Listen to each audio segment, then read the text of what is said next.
The Coffin of Andy and Leyley is a story about two siblings and how their dynamic operates over the course of the narrative. There are many factors to this, such as the way manipulation is tackled, the contrast between Ashley and Andrew, and how they react to consequences of their own actions, and so much more we'll be exploring throughout this video. Ashley Graves is the character that brings everything together, as I think there's a ton of things to discuss when it comes to her character.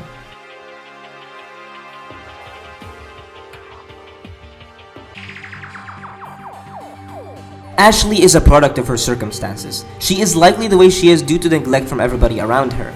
Ever since she was a child, she was considered annoying and weird, and never had any friends, which led to Ashley's codependent relationship with Andrew.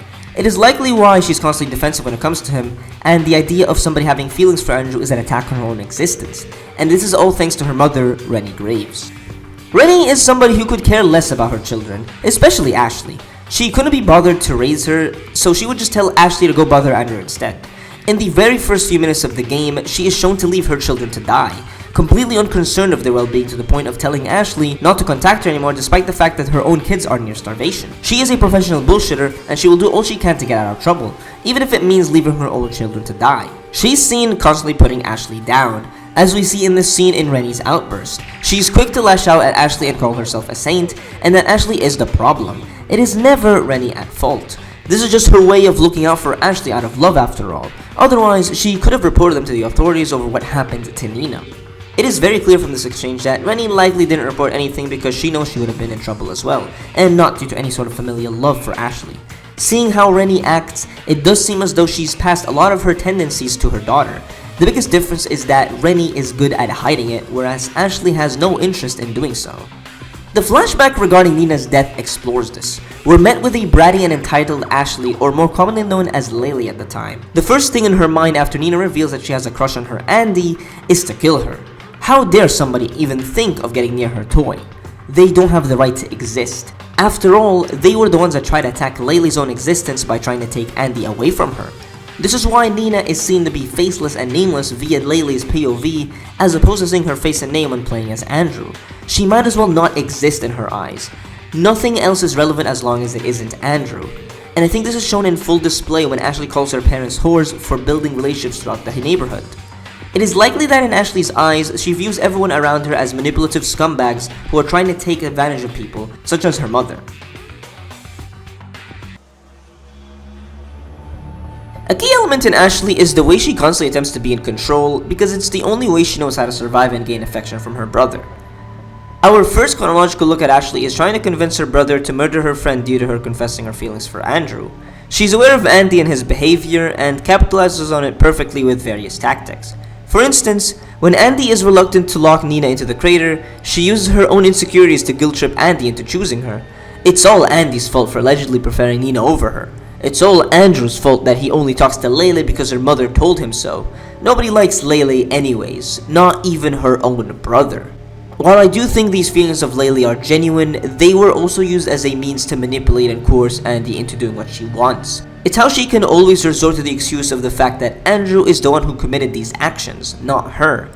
She always makes sure that she is not the one to proceed with the plans, rather Andrew. It's her main priority, and this is proven in how her first thoughts even after Andrew saves her from the warden is to whether or not remind him that this is not her fault. Ashley is usually seen playing this bubbly facade, constantly throwing witty remarks to Andrew and teasing him every second she gets. While I do think this is due to a genuine desire to have Andrew pay attention to her and reciprocate her feelings, there's an underlying motive of keeping him under control, and this is via constantly calling him Andy, which is to ensure that he stays as the timid and spineless brother that will do whatever she asks. It's what causes so much of the arguments in the story. Andrew despises the nickname as it reminds him of how much of a spineless pushover he used to be. In a way, one may argue that their dynamic is a clash of the past. Ashley is constantly trying to resurface it, while Andrew is trying to move on from it. I do think that on top of this, it does stem from a yearning for the old days. The days of the two embarking on adventures they labeled the episodes of Andy and Leyley. She says it herself. She wishes that they could go on quests like they used to, and much prefers Andy over Andrew. The moment there's a speck of a chance that Andrew may go out of her control, she immediately drops the bubbly persona, and switches into reminding him that he is the cause of everything. For instance, Ashley is the one who blurts out the idea of eating the cultist. However, when she notices that Andrew shares the same sentiment, she immediately throws responsibility onto him, claiming that she was only making the observation, not suggesting the act. In this fashion, she can make the argument that Andrew is the sole cause of them cannibalizing the cultist. It was not Ashley's fault at all. Andrew is the one who did it. It's how she has dominance over him in multiple instances throughout the narrative. She knows that Andrew is usually terrified of retribution and is obsessed with normalcy, and so she manages to abuse this by pushing his buttons as far as she can. We see this in how she blackmails Andrew after Nina's death. What this establishes how the two have always been this way, especially Ashley. From the very beginning, she is this sociopathic detached character who has no interest in anything that isn't her brother. In this fashion, she can turn Andrew into being the same bad person she thinks she is. If nobody likes her, then everybody else might as well dislike Andrew. This way, Andrew truly will have nobody else but Ashley, and it's exactly why she attempts to blackmail him. If nobody remembers this incident, then it's like it never happened. At least that's what she wants him to believe, as we see that she has no issues bringing the traumatic events back to Andrew if nothing else works. There are two major scenes that encapsulate Ashley's manipulative tendencies. The first scene is the one before they leave the cultist room.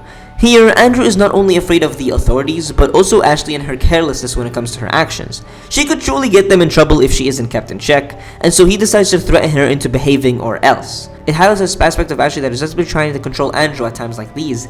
In this scene, Andrew is forceful, and it makes Ashley livid. Who does he think he is talking back to her? It's in the scene where her dominance and control is shown to be flawed, and it isn't always going to work, as well as foreshadowing what's to come later on. The second scene is the biggest scene in the first chapter, and arguably the most important scene in the entire story. The argument they have after the lady's death. This scene can be seen as a continuation of their argument back in the cultist room. Here, Ashley is livid at the revelation that Andrew let go of the lady, which potentially could have gotten him killed. She assumes that Andrew did it out of lust, and this makes Ashley enraged. We're shown the lengths Ashley is willing to resort to just to control Andrew. It's reminiscent of the way Ashley pushed Julia away from Andrew's life, and also adds the notion that Ashley just views everybody as objects that either think about sex or taking advantage of other people. This makes sense given the way she's lived her life up to this point, especially when considering how she's been neglected and rejected by everybody around her. She's always assuming the worst in people, and Andrew is no exception. Even as a child, she's seen assuming the worst, that perhaps Andrew hates her, that everybody else prefers Nina over her because Ashley is weird and annoying. Andrew is her property, and she must keep him in check near her. However, she does it in a darker manner this time. While she does say the usual things such as Andrew is the cause of it all and not her, this time things are different. She reminds him that not only is everything his fault, but he decided to choose her, and he must stick to that choice for the rest of his life. Why bother with these people if he himself chose her? This is the instance where we see Ashley regress into Leyley, the bratty and entitled sister who takes her brother for granted. Andrew was in complete control of the situation, and once he starts choking her, she still thinks he'd never do it. Without her, Andrew would have nobody to talk to and would have nobody to deal with his mental breakdowns. In her eyes, Andrew is completely dependent on her and cannot live without her, right where she wants him to. Just like how she can't live without him, she wants the same thing for Andrew. This is just my interpretation of this, but I think this is the only way Ashley knows how to express herself despite it being such a demented way of doing so. This is the only way she knows how to receive affection, and so she must do this or else Andrew will truly be out of reach. And she will be worthless. Andrew himself knows this as he tells Julia in this scene that Ashley is dependent on him. However, Ashley gradually realizes that Andrew may actually commit to killing her, and it would signify a fate worse than death. That she isn't needed by him. It's why she's quick to drop all the acts and immediately admit that she simply wants to just leave with him, all the while admitting that she likely will throw tantrums and chaos along the way. This scene is the stepping stone to what the burial and decay route explore, which we'll get into later in the video. While Ashley's usually the character that gets the most amount of discussion, Andrew is one who gets heavily overshadowed and underappreciated. He's a character who manages to be a foil to Ashley, as well as have his own set of compelling characteristics. He's a direct opposite in the way he operates. He's level-headed, cautious, and is constantly thinking in the long term, all for the sake of avoiding trouble, while Ashley lives in the moment and does whatever she wants to do without caring about what may happen. It's the root cause of their arguments, as Andrew is quick to remind Ashley to take things seriously and not be such a nuisance. While Ashley doesn't bother hiding her true nature and fully embraces it, Andrew is obsessed with being a normal functioning adult. It's a driving force to many of his actions and reactions throughout the story. One may argue that he is just as bad if not worse than Ashley. For instance, I won't get too into detail, but from the previews we've seen of chapter 3, there are revelations that really highlight that Andrew is just as detached of things as Ashley. He's just great at hiding it. And also, he uses people for his own ulterior motives and hides behind the mask of normalcy. His constant fears and lamentation over his actions are never due to morality. Rather, it's a fear of getting caught, and has always been a part of him ever since he was a child. One of the key elements of the Grave siblings is that the two have always been this way, and it's not like they gradually became a demented duo. And the Nina situation is there to establish this. While it is true that Ashley is a proponent to Andrew's actions, one must also point out that even the most timid person out there would not comply with the atrocities that Andrew commits if coerced into it. It just isn't normal. It highlights the idea that, like Ashley, he is just as detached and needs to push to do the action that Ashley is willing to commit alongside him. This is shown in how quick he is to murder the warden that he found Ashley hiding. There was no breakdown over killing somebody as any normal person would have. He did it, and that was that. Whereas the death of Nina had him with a breakdown solely due to the chance of getting caught for it. I think this also ties back as to why he's so obsessed with normalcy, as well as wanting to move on from the nickname of Andy and become a normal functioning member of society. While Andy represents everything Andrew hates about himself in the sense of lacking an identity considering the fact that he was nothing but Leyley's tool, Leyley represents everything Ashley embraces about herself. The manipulative, bratty, and entitled sister that will do whatever it takes to get what she wants from her brother, even if it means opening up traumatic wounds. The two also revert to their old selves for different reasons. While Andrew reverts to Andy when he needs to make excuses for his actions so as to not get caught, Ashley is seen reverting to Leyley when things don't go her way. She complains, whines, and would just scream at Andrew if things aren't her way. The second chapter emphasizes this. As his affection for Ashley increases, he starts missing her more when she isn't around, and he worries over the possibility that she may have been in a coma and was willing to take her to a hospital despite the massive risk it entails. In fact, he even tries getting Ashley to smile. Andrew will do anything for Ashley, to the point of leaving his girlfriend behind if Ashley needs something from him. Hell, he even wanted to tie Julia's hair in Ashley's hairstyle. This is all clear in the kitchen scene when he emphasized that he chose Ashley, which is very different from how he acted during the quarrel. I think this scene and the overall nature of this section of the story is essentially the drive to stick to the changes they've agreed on. Ashley is shown to still yearn for the classic dynamic they've once had, and it's why she's constantly bantering with Andrew throughout this chapter.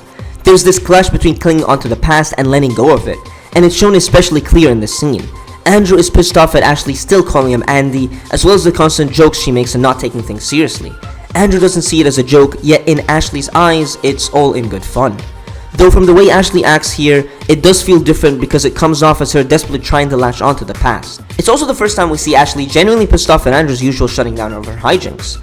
Nothing is funny to him anymore, and it is saddening. This is supported in how there's tears in her eyes, as well as being one of the first times where we see Ashley genuinely annoyed at Ashley shutting her banter down. It's also one of the times where we also see Andrew regret his attitude towards her, and says that he's only looking out for her. Even Ashley knows that she's being unreasonable, as she herself doesn't even know what he should apologize for, and she's just mad at him for this. Andrew just wants to move on and be reasonable, but Ashley is stuck to the past of having fun as kids, which is what causes scenes such as these. I think what makes Andrew so compelling is the mix between his paranoia towards his actions, as well as the detachment he has from everything. It's different from Ashley because with her, she's very clearly established as an awful human being who has no issues committing so many crimes for the sake of herself and her brother. While with Andrew, it is different. He's good at trying to play off this normal persona he's obsessed with, and can lead to people assuming that he's the normal one of the two. But he's not some misunderstood character who's deep down a great guy who wants to avoid any wrongdoings. Rather, he's just as bad as Ashley and tries his best to put on a facade of righteousness. This is supported in how Andrew acts towards his parents as opposed to Ashley, when initially, he assumes robbing and killing them would be near impossible due to the circumstances. And I think there's something intriguing in how Andrew is capable of being in control of the relationship when need be, which usually leaves Ashley confused and enraged and reverts back to Leyley. Both Decay and Burial explore different sides of Ashley and her dynamic to Andrew. I think the best way of describing it is Decay is the route where Ashley assumes she finally gets what she's desired for so long, until she loses everything she cherished. Where Burial is what Ashley gets what she realizes she's never yearned for.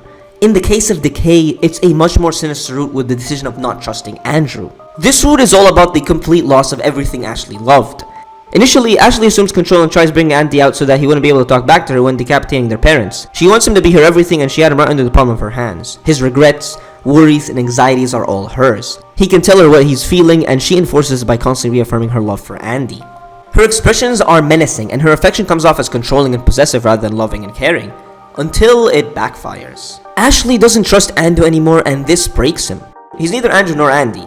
He's nothing but a husk of what he once was, and this leaves Ashley uneasy. He's now uncontrollable and unreadable to her, and is completely done with her.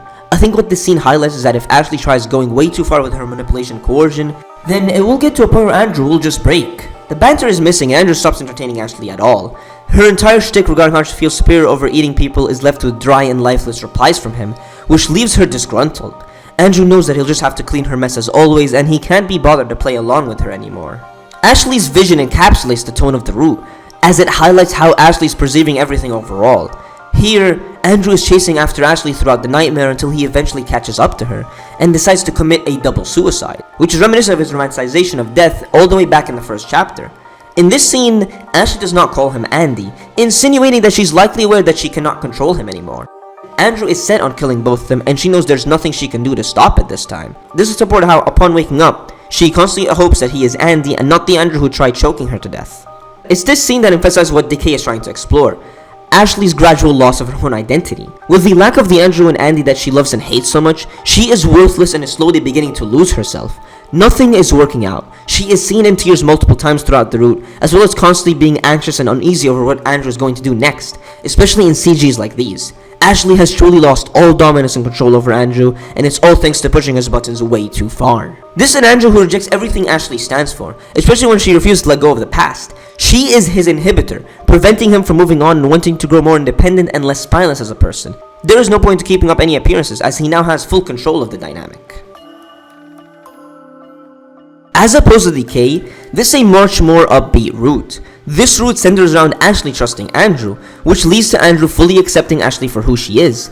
It's an ironic twist on Ashley's character, as in this case, her not manipulating Andrew and genuinely trusting him to watch their parents is what grants her everything she never knew she wanted. In this version, Ashley initially assumes that Andrew will whine about everything as usual, except he doesn't. Instead, their interactions are better than ever before. They have a lot of life to them, especially when considering the music and tone of the scenes. For instance, Andrew is playing pranks on Ashley with whatever he found clogged in their parents' basement, and for the first time ever, their conversations are devoid of any malice and dominance. Rather, it's much closer to that of siblings bantering and played all in good fun, in the same kind of banter that Ashley has kept up for so long. This version of Ashley is one that is also anxious about Andrew, but the key difference is that this Andrew is not freaking out nor is he whining about anything. He truly accepted his true self here and is even seen calmly decapitating their parents. This scene highlights the point I made earlier, and it's the fact that Ashley only knows love via manipulation and coercion. Yet, this is an Andrew who is giving her that love without her using any of her usual tactics, and it confuses her to the point where she doesn't even call him Andy. This show's focal point is to deconstruct Ashley's manipulative tendencies, as they are non-existent here. It tells Ashley that perhaps you can be loved unconditionally. It also highlights the fact that when removing all the inhibitors from Andrew, he is seen to be very similar to Ashley, even in the way he acts in this route. This is supported in how Andrew complies with eating his parents, as even Ashley herself is just so bewildered by this new version of him. Like Decay, this is neither the Andrew nor Andy that she loves and hates so much. This is a completely new version of him that accepts things as they are, and completely embraces it with everything he has, as he's bouncing off of Ashley with their interactions regarding her cooking. Ashley's dream in this route supports this as well. Ashley locks Andrew's plushie into the moon, which could insinuate a lot of meanings to it. The one I lean most towards is that this is saying that she and Andrew are flying to the moon, a way to showcase that she is ecstatic and on top of the world over how their relationship has currently been. It really is just the two of them from here on out. I think this notion is also evident in the Insane Door, where Ashley takes the Andrew plushie out of the cage and replaces every single painting in her life with Andrew, each of which showcasing that the two of them are in bliss. This scene is what I think encapsulates what the story is all about: the coffin of Andy and Leyley. The reason this route is labeled burial is because this route is centered around burying the past that is Andy and Leyley in the coffin and finally accepting the changes. Ashley isn't anxious about the changes anymore, as seen in how she interacts with Andrew as she is just playing a game of who can throw the skulls the furthest. The doubts in Ashley may still linger as she fully isn't accustomed to these changes, but she definitely seems to be trying. As never seen before, her questions surrounding Andrew's mental state in regards to his nightmares and breakdowns come off more as concern for his well-being rather than a way to take advantage of him. Andrew is no longer chained by a fear of consequences, and he can truly embrace Ashley for who she is. In a demented way, the two truly are one of a kind now. There's nothing preventing Andrew from committing these atrocities, as seen in how he reveals that he no longer experiences the nightmares and panic attacks that he's used to. He is no longer shackled by Leyley, and is independent of her. Deep down, she worries that this version of him may not need her anymore. She may be cast aside if Andrew is fully independent now. But this is not the case anymore. Andrew truly does care for Ashley, deeply so. This isn't the same Andrew who is willing to murder his sister for everything she stands for. This is an Andrew who accepts that very same Ashley for what she stands for, and will likely be the one in control. He would never cast her aside just because she is useless. There will be many obstacles the two will likely face going forward, and it's going to require dedication to stick to those changes, and perhaps they can at least survive in this world as an abhorrent psychopathic duo.